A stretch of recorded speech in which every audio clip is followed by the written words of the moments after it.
Konnichiwa, and welcome to ESG Japan Daily. I'm Vince.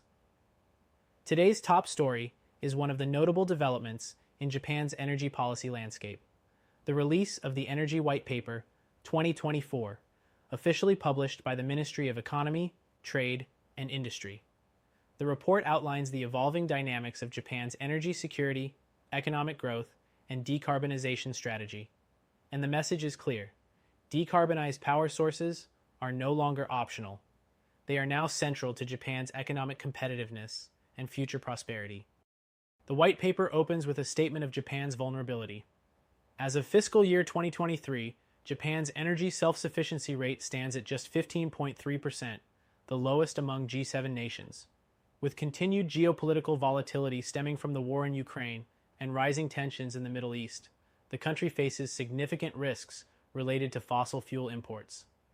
This has reignited concerns around energy security, pushing the government to accelerate domestic energy resilience and decarbonization. But energy security is not the only pressure point.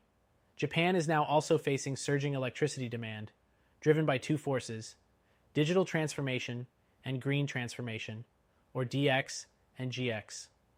The expansion of data centers and semiconductor factories, alongside electrification across industry and mobility, is fueling this growth. Japan's annual power demand, which currently sits at approximately 8.06 trillion kilowatt hours, is projected to reach 8.52 trillion by 2034. This projected increase cannot be met by fossil fuels alone.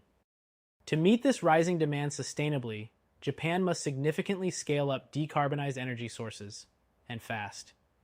The Energy White Paper notes that the nation's ability to secure enough low-carbon power will directly shape its economic trajectory and industrial competitiveness in the coming decade.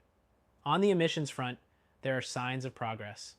In fiscal year 2023, Japan's total greenhouse gas emissions were down 27.1% from 2013 levels, hitting approximately 1.017 billion tons of CO2 equivalent. This marks the lowest recorded level since 1990. However, the report also makes a notable observation. A portion of this decline stems from lower manufacturing activity, not purely from structural shifts in energy or efficiency. In other words, decarbonization through economic slowdown is not a viable path forward. In response, in February 2025, Japan committed to slashing emissions by 60% by 2035 and 73% by 2040, compared to 2013 levels, all as part of its 2050 net zero pledge. To achieve this, Japan will need more than policy commitments. It will need transformative innovation. This brings us to the government's new GX 2040 vision, finalized earlier this year. The GX vision serves as a shared long-term roadmap between public and private sectors to unlock 20 trillion yen in green investments over the next decade. One notable feature is the introduction of watt-bit integration, a forward-looking strategy to co-develop power and data infrastructure. As AI adoption surges and data centers become major energy consumers, this integrated planning aims to optimize grid stability while ensuring Japan remains a digital innovation hub. The Energy White Paper 2024 also identifies next-generation energy technologies as critical to Japan's long-term strategy.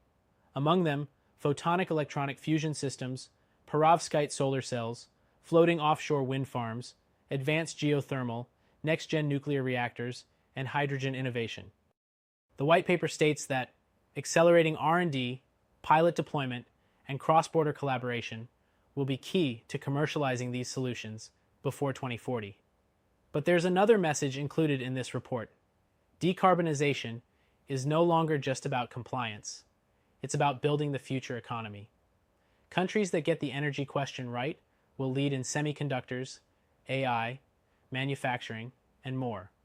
Those that delay risk falling behind.